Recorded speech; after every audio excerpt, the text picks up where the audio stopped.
অর্থ বছরের বাজেট আগামী ৯ জুন জাতীয় সংসদে উপস্থাপন করা হবে বলে জানিয়েছেন অর্থমন্ত্রী। আসসালামু আলাইকুম। সরকারি চাকরিজীবীদের জন্য দারুণ খবর। আসন্ন বাজেটে 25% মহার্ঘ ভাতা। সরকারি চাকরিজীবীদের জন্য বড় আপডেট। 2025 আসছে নতুন অর্থ বছরের বাজেট, আর সেই বাজেটেই রয়েছে সরকারি চাকরিজীবীদের জন্য এক বিশাল সুখবর। 25% হারে মহার্ঘ ভাতা চালুর ঘোষণা আসছে।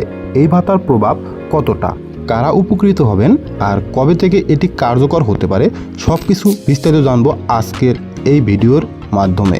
জীবনযাত্রার ব্যয় বেড়ে যাওয়ার কারণে সরকারি কর্মচারীদের জীবনযাত্রা পরিচালনায় সরকারি চাকরিজীবীদের জন্য এই অর্থ বছরের বাজেটে মহার্ঘ ভাতা একটি বিশাল সুখবর হয়ে আসবে। ভারত, নেপাল সহ দক্ষিণ এশিয়ার অনেক দেশেই মহার্ঘ ভাতা নিয়মিত দেওয়া হয়। বাংলাদেশেও এর আগে এমন ভাতা দেওয়া হয়েছে, তবে এবার প্রথমবারের মতো এই ভাতা 25% হারে চালুর সম্ভাবনা তৈরি হয়েছে, যার ফলে সরকারি চাকরিজীবীদের জীবনযাত্রার ব্যয় পরিচালনায় অনেক সহজ হবে বলে অনেক অর্থনীতিবিদ মনে করছেন। বাজেট প্রস্তাবে কি আছে?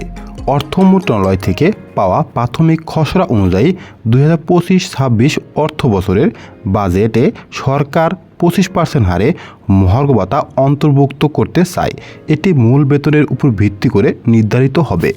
যেমন ধরুন, কারো মূল বেতন যদি হয় 20,000 টাকা, তাহলে তিনি 5,000 টাকা অতিরিক্ত ভাতা পাবেন প্রতি মাসে। এই ভাতা কর্মচারীদের মোট আয় অনেকটাই বাড়িয়ে দেবে। কারা এই ভাতা পাবেন? প্রাথমিকভাবে জানা গেছে এই ভাতা পাবেন সব সরকারি কর্মচারীরা, অর্থাৎ প্রথম শ্রেণী থেকে চতুর্থ শ্রেণী পর্যন্ত। এমনকি শিক্ষক, পুলিশ, স্বাস্থ্যকর্মী, প্রশাসনিক কর্মকর্তা সবাই এই সুবিধার আওতায় থাকবেন।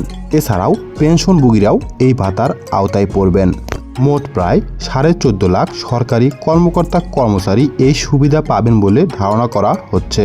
কবে থেকে কার্যকর হবে? বাজেট ঘোষণা হবে আগামী 9 জুনে।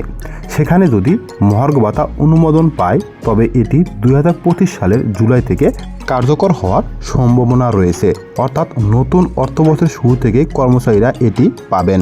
জুন মাসের ইনক্রিমেন্টের সাথে এই ভাতা যোগ করে প্রদান করা হবে। বাজেটে আরও কি থাকতে পারে?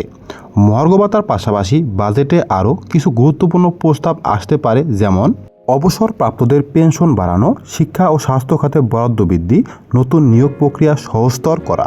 অন্তর্বর্তী সরকার চাইছে জনসম্পৃক্ত বাজেট তৈরি করতে, তাই এমন কিছু ঘোষণা আসার সম্ভাবনা রয়েছে যা সাধারণ জনগণের জীবনযাত্রা সহজ করবে।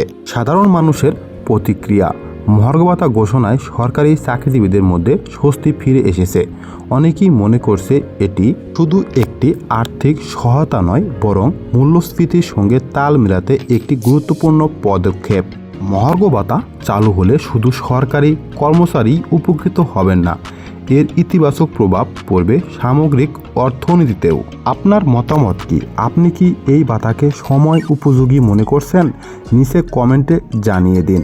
ভিডিওটি ভালো লাগলে লাইক দিন, বন্ধুদের সাথে শেয়ার করুন, আর এমন আরও আপডেট পেতে আমাদের চ্যানেলটি সাবস্ক্রাইব করতে ভুলবেন না। আজকের ভিডিওটি এ পর্যন্তই। আবারও নতুন কোনো ভিডিও নিয়ে আপনাদের মধ্যে হাজির হব। আশা করি সে পর্যন্ত সবাই সুস্থ থাকবেন, ভালো থাকবেন। আসসালামু আলাইকুম।